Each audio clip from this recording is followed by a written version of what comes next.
a woman called Gwenda Thomas, and I became aware of her existence by looking at the probate file of her mother, which had her grandson Shane Thomas as the executor of the will. So I thought, Shane Thomas. So I go through the electoral rolls, and I find the last time Shane Forrest Thomas appeared on the electoral roll is at an address in outer suburban Melbourne in 2008. Well, okay, could still be there. So I write a letter, don't get a reply. His number's actually in the phone book. I ring the number, no reply. I think, okay, well, what are you going to do? If you can't get a reply to a letter or a phone call, you go out there. So I go out there and I knock on the door. No answer. Neighbour tells me, oh, there's 4 young blokes living at this house now, there's probably no hope.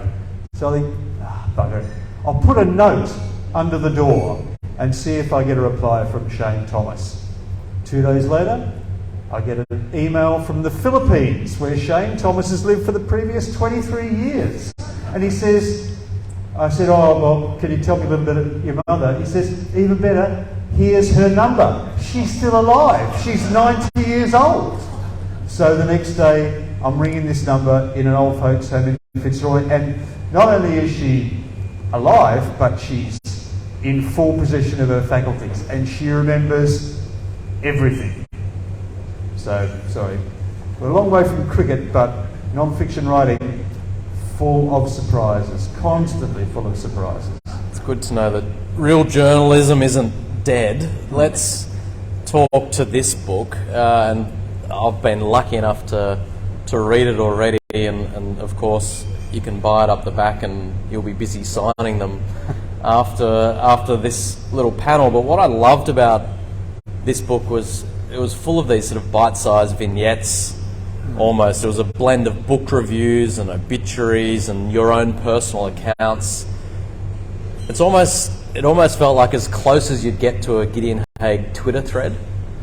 Right, but that's never going to happen. Okay. In that, people have been using 140 characters or 280 characters. You need chapters, but these chapters are kind of bite-sized. I guess my first question about the book specifically in cricket, as I was reading about Herbie Collins and Ted McDonald's, these are names that I'm not that familiar with, and I'm reasonably close to cricket, maybe too close. I felt as though I was gravitating to these stories rather than the modern day stories of Cummins and Root. So I guess the question, and it's slightly antagonistic, but is the Ashes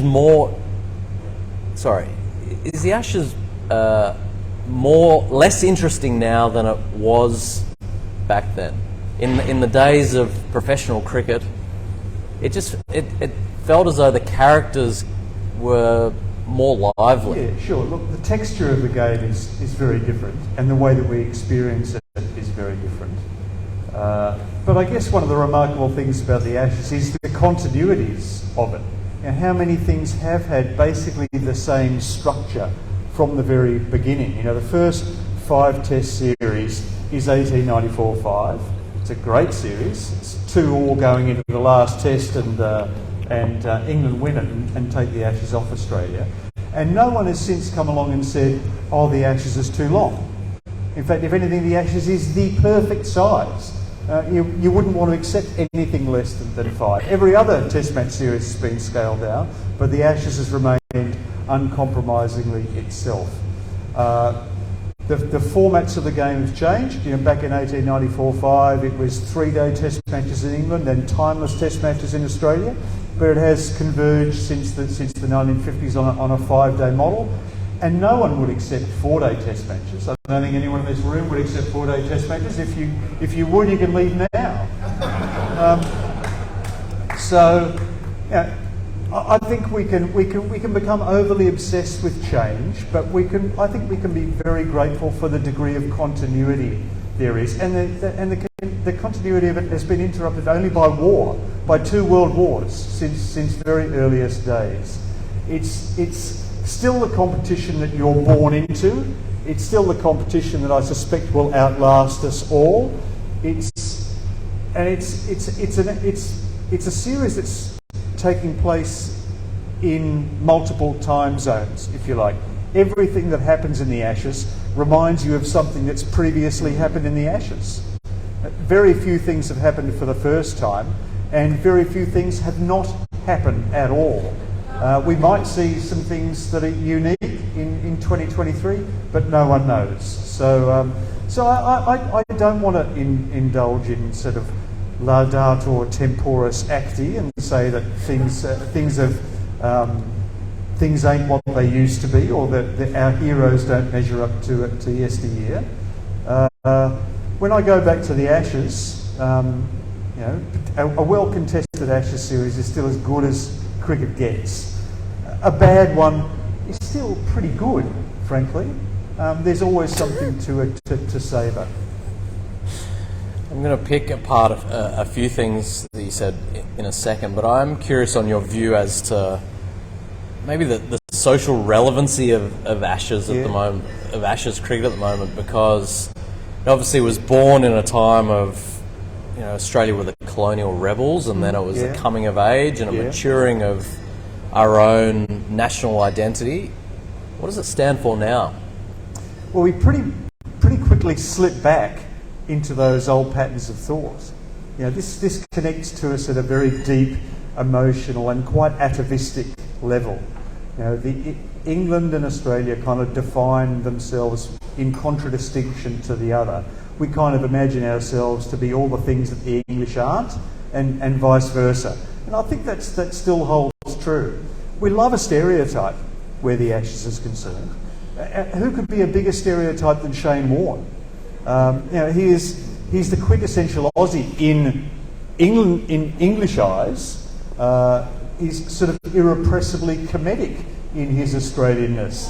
And I think that someone like an Alistair Cook is a little bit like a typical Englishman, slightly uptight but kind of tough and resilient and not very interesting. Where do you put Kevin Peterson in this?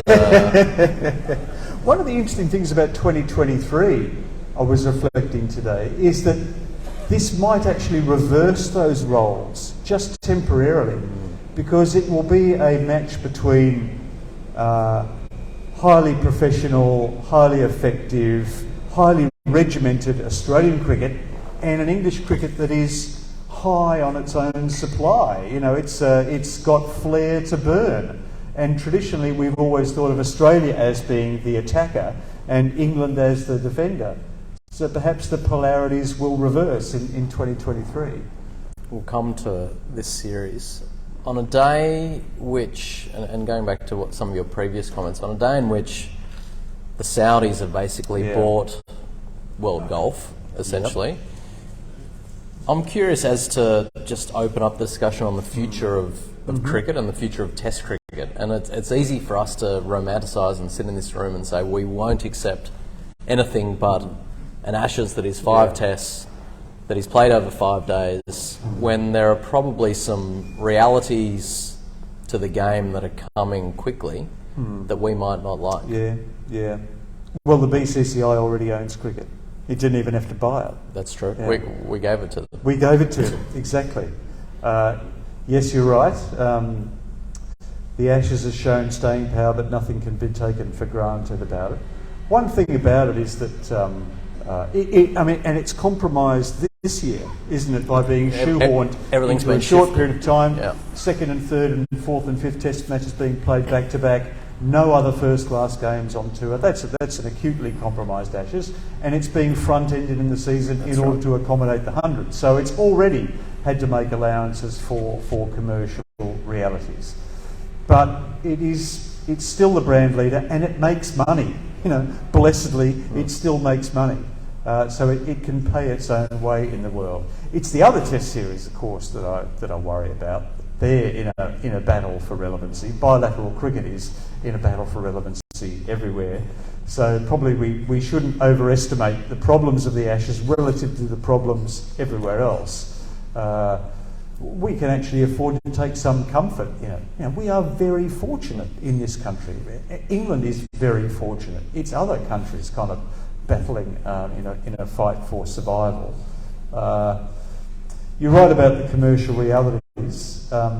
Interestingly, the parallel in cricket is the peace agreement between Kerry Packer and the ACB in 1977, where it was demonstrated that sport, cricket specifically, and sport in general, operates best as a monopoly. When a market is split, when head-to-head competition takes place, returns are diluted, and that's a situation that only lasts temporarily. And eventually, even the PGA and LIV, who hate each other's guts, have been able to reach some sort of reconciliation. Our problem is a unique set of problems in cricket. It's a problem that actually no other sport has, where one country is so economically predominant and is shutting out the light from all other cricket, and no one is prepared to say boo in response because they're so intimidated by the economic heft of India. The analogy I'd use around the Ashes is almost as though it's the Beatles' back catalogue. It will always be valuable to the industry, but it's the new hits that people keep searching for that don't actually provide the value. And when we think about Test cricket, I often think about what is a blueprint to make this a sustainable financial game for the world to be playing. I don't know if you have any thoughts on that. Is financial sustainability the be-all and end-all? I was reading the other day Manoj Badali, who runs the Rajasthan Royals, saying that Test cricket doesn't pay the bills. I thought, really? Is that the measure of a game, that it merely pays its own bills? I would hope it would be for something more than that. I think there is a kind of an existential conversation to have about the things that we keep for their own sake and the things that we have because they're economically rational. Classical music, there isn't a compelling economic argument for the maintenance of classical music, but of course the world would be infinitely the poorer for the lack of it. And I think the world would be infinitely poorer for the lack of Test cricket. We have to be prepared to have that argument. We have to be prepared to have an argument about values as well as just about value.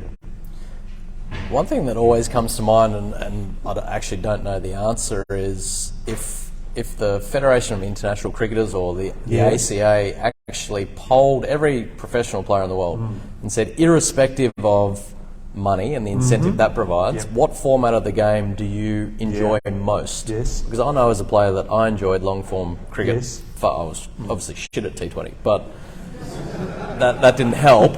But I would say everyone of my generation who didn't grow up on T20 enjoyed the challenge of being able to bat and bowl and for long periods of time under that duress.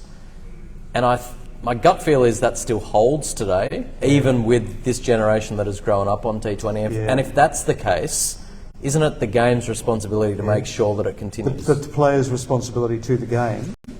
And vice versa, for the administrators to ensure that we're playing formats the players want to play. I'll be interested to ask that question. That's simply a gut feel, because of course you didn't have the good fortune or otherwise to grow up on T20.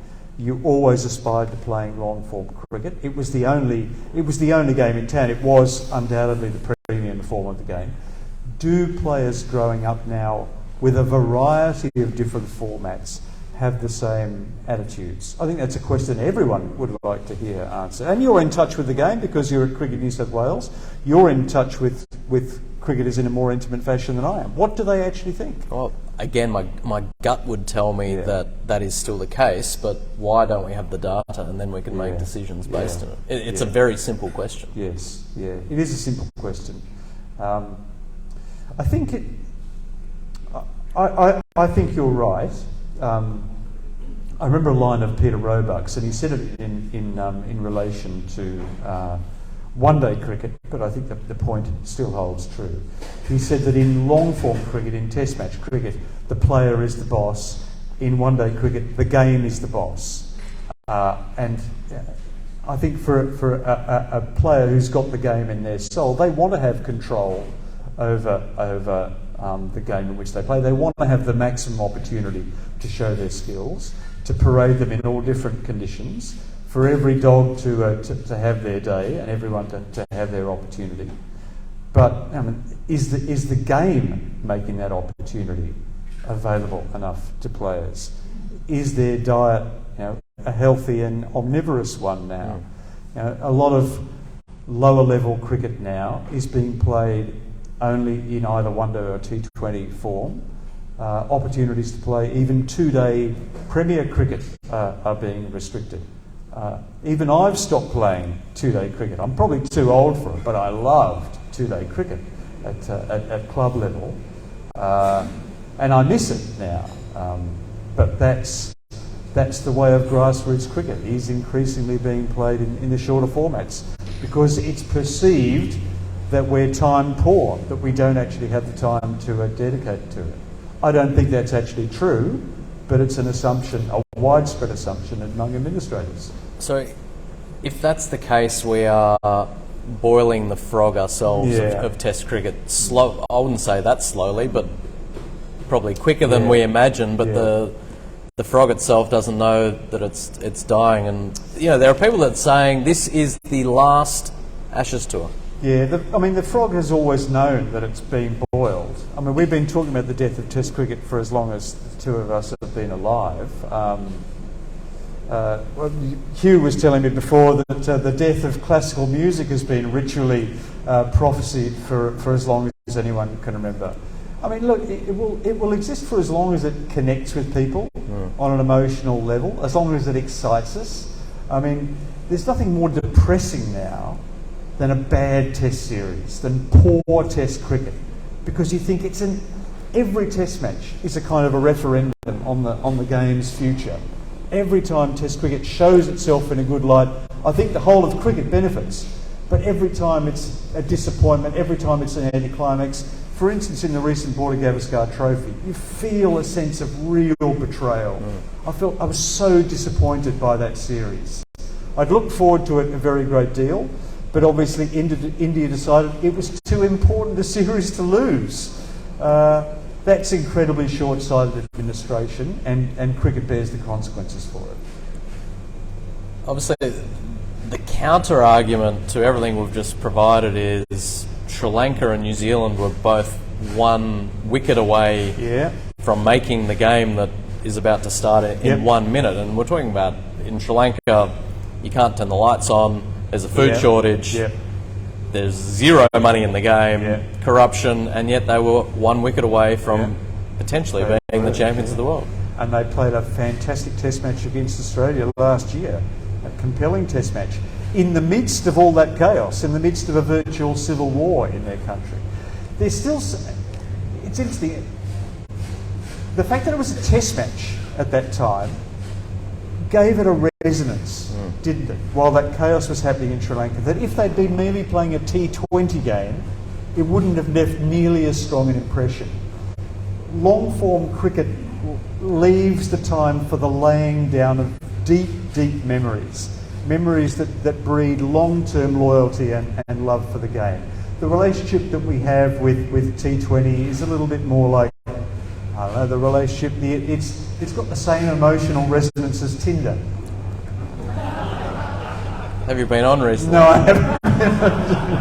Your dumb phone, you can't swipe anything on your Nokia. I'm on eHarmony. Yeah. I'm much more mature. Oh dear. I've lost my train of thought. In regards to India, if you were the CEO of Cricket Australia, or the door of the CEO of Cricket Australia was open and you had an open access to provide strategic guidance, what would you be doing? I would be trying to strengthen the ICC. I think it's ridiculous that the ICC has been left to subside into such disrepute. And Australia bears a huge responsibility for that. We had the opportunity to reform the governance of the ICC 10 years ago, and we squibbed it.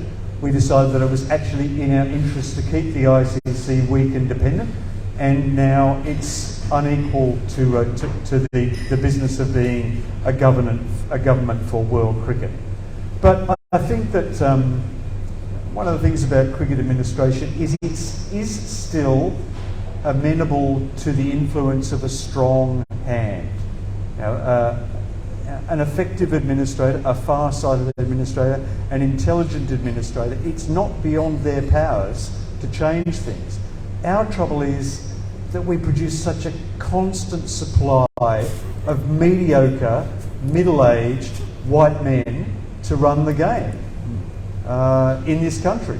I just don't think that we're falling short, constantly falling short. And what does that strong hand look like? Mine, given my druthers. No, I wouldn't last 5 minutes in cricket administration. But I would like to see someone from outside the game. I agree with that. Yeah. I think we've had opportunities to recruit from outside the game and we've shied away from them. Perhaps because we're a little bit afraid of of the home truths that they might utter.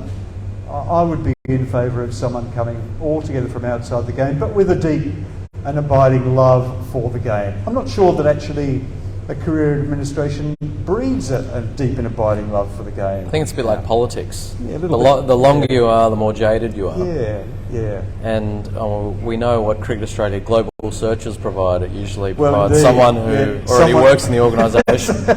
Someone who's already in the internal phone directory. Yes, which is pretty deep. Yeah, yeah. Matt, we should probably talk about the upcoming series for 10 minutes before taking some questions. Yep. So if you have any burning questions of Gideon, I'm happy to answer them as well. Start the minds ticking. You mentioned Bazball, as it's now commonly known. Do you think it's an appropriate form of cricket to be playing in England? Of course, this is a style of play when Brendan McCullum took over to expedite the game in Pakistan on flat wickets. They then took it to New Zealand at the end of the season where the ball didn't move around. It hasn't really been expressed early season in England against high quality fast bowling. They flogged India and they flogged New Zealand and they scored fast and they did take the game on. And it had, of course, the virtue of surprise at that point. Teams hadn't devised effective countermeasures against it. I remain sceptical. I remain sceptical of their ability to reproduce it against England.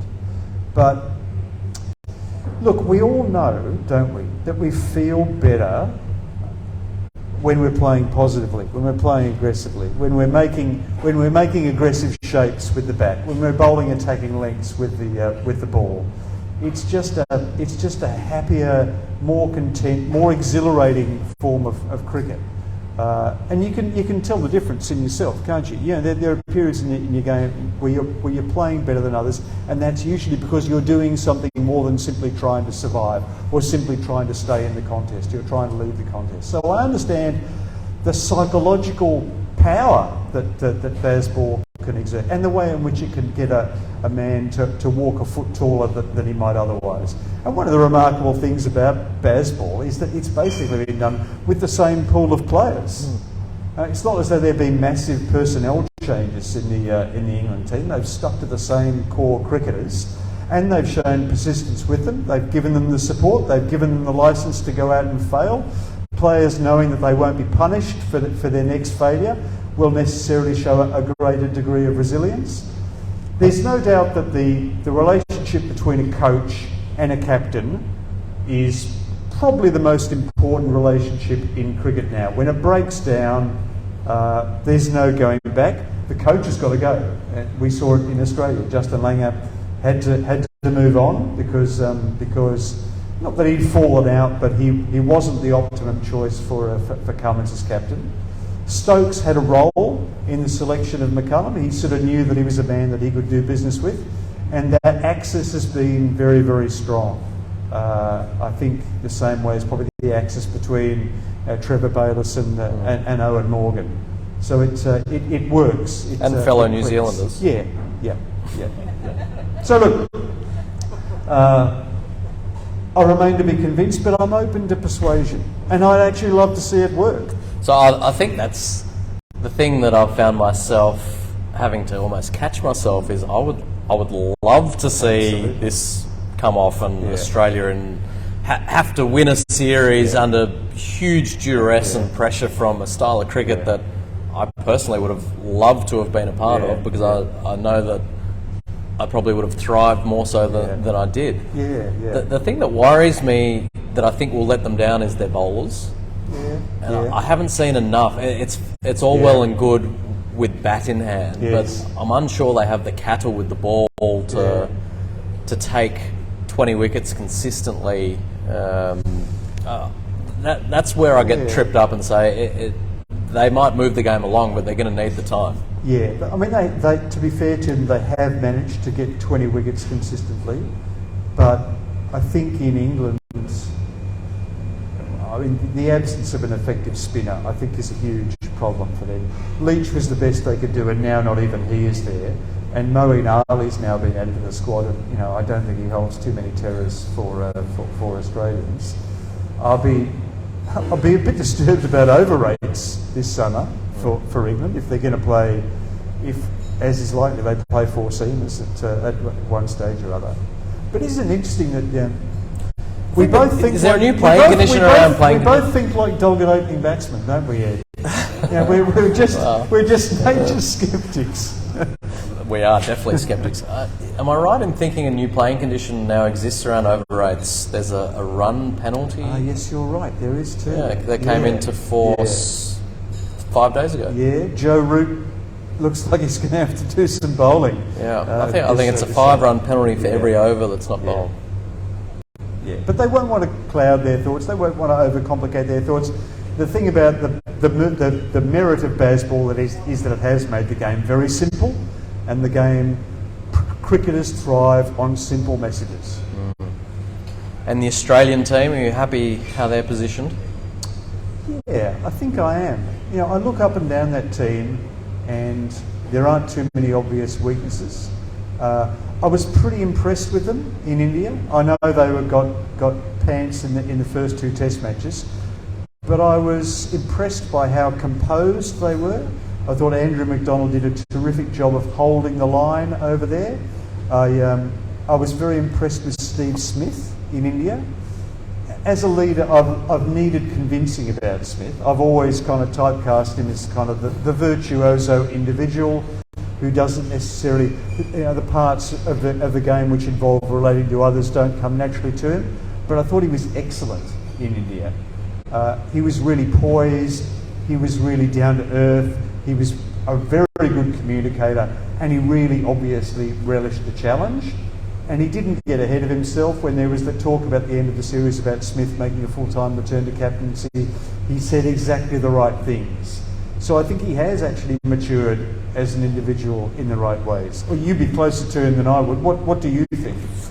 I think he enjoyed the fact that he knew it wasn't going to be forever, and that can often bring the best. It's like taking care of someone else's kids. That's it. That's exactly right.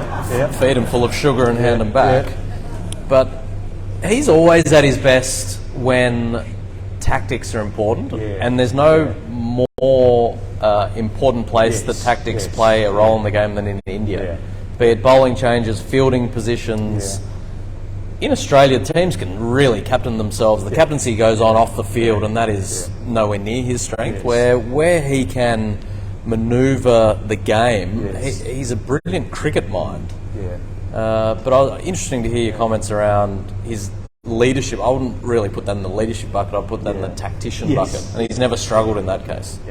I thought, just observing him around the group and listening to him at press conferences, I was impressed by how affable he was, how approachable, how humorous and self-deprecating he was. That was not something I associated with the first stages of Smith's captaincy. I guess the other thing we saw in India was how difficult it is to be a fast bowling captain in India. When you're maybe not 100%, we know that Pat went into that series with a few sort of personal issues hanging over his head in Australia, and he has been able to lead by example, by that telling spell, in the way that a top order batsman is able to stamp their authority in the game. In India, he really struggled to do that. and I think that that did diminish his stature and his authority in India.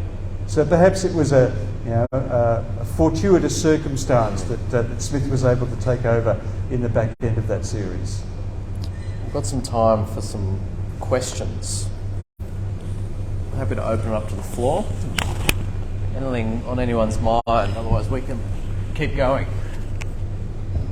In the front here, Nick.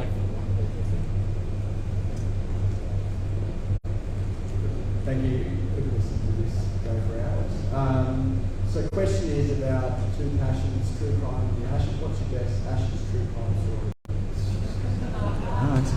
I've been asked to repeat the question for those listening at home, kids, because these mics aren't connected to the live stream. Having written books on true crime and cricket, what is your favourite true crime cricket story? Well, I'm glad you asked that question. For sale, $34.95 up the Because back. of course, my last true crime book was a cricket true crime story. The Night Was a Bright Moonlight, and I Could See a Man Quite Plain, is the story of the son of G.F. Vernon, who was on the first Ashes tour, distinguished Middlesex and England cricketer, actually captained England to Australia in 1886-7. His son ended up being a jackaroo on a sheep property in Queensland, and was accused of a bloody murder in the pitch darkness one night in 1910. His trial was the longest criminal trial in Queensland to that date, at the end of which he was sensationally acquitted. But then fate took a hand. I'm not going to tell you more though, because that would spoil it all. Anyway, you can check it out later on. The Night Was a Bright Moonlight, and I Could See a Man Quite Plain, an Edwardian cricket true crime story. And he's not a plant. I was going to say, we planted Nick at the front here. Well done. We've got a question here. Hugh. Less true crime, more just plain cricket. I want to ask you both of your favourite Ashes memory, either as a player, as a participant, as a researcher, as a watcher. What are the moments that stand for you and sort of crystallise the context? For those at home, Gideon, wait. Yeah. The question is, what is your favourite Ashes memory as with any lens? Probably the last day at Edgbaston in 2005. The drama of that morning. If you recall, Australia needed about 70 to win, with Shane Warne and Brett Lee at the wicket, and England needed 2 wickets to tie up the series. The crowd at Edgbaston, notoriously raucous, would have been perfectly content if that day had ended in 2 balls and they'd had the opportunity to celebrate for the rest of it. But Australia, through the agency of first Lee and Warne and then Lee and Kasperwitz, got closer and closer and closer until a sepulchral silence descended on Edgbaston.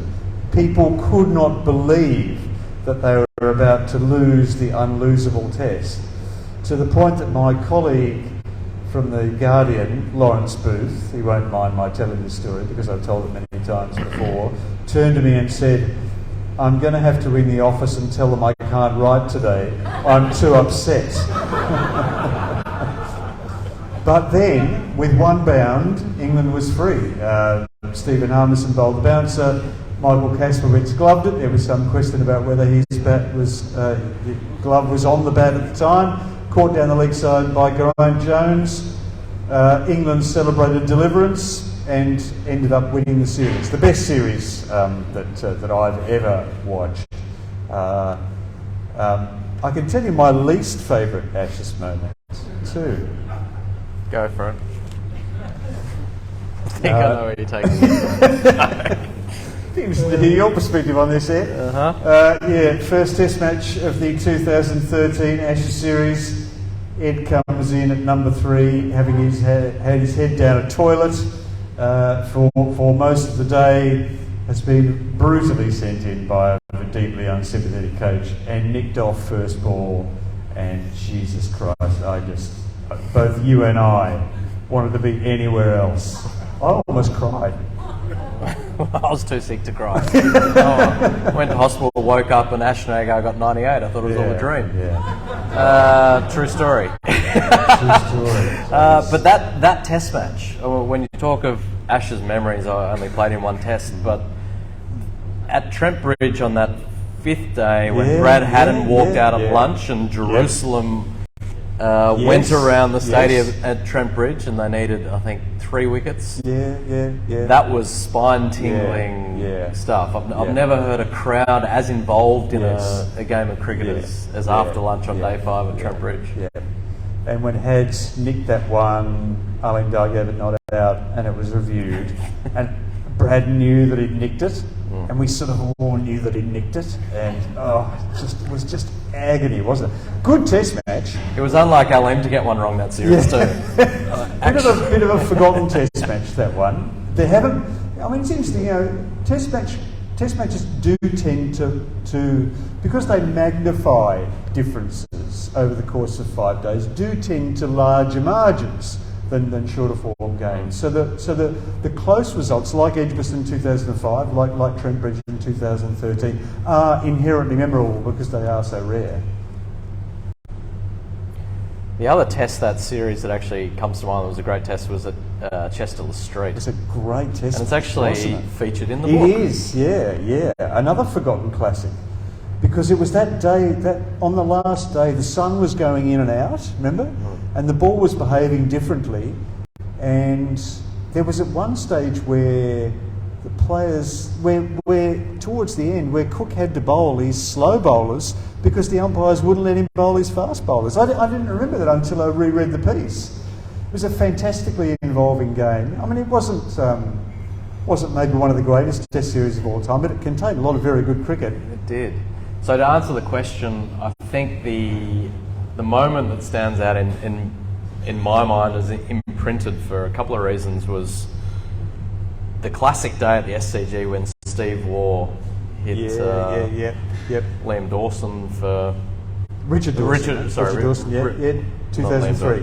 2003, I had left the ground to go have some throwdowns before a game, having sat there all day trying to have a hit before the sun went down before my grade game the next day. But that moment, I was walking away from the stadium and heard this roar like I've never heard before. But, 1998 Boxing Day test.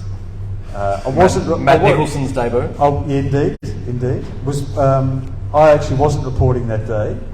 I left with with Australia 2 down chasing,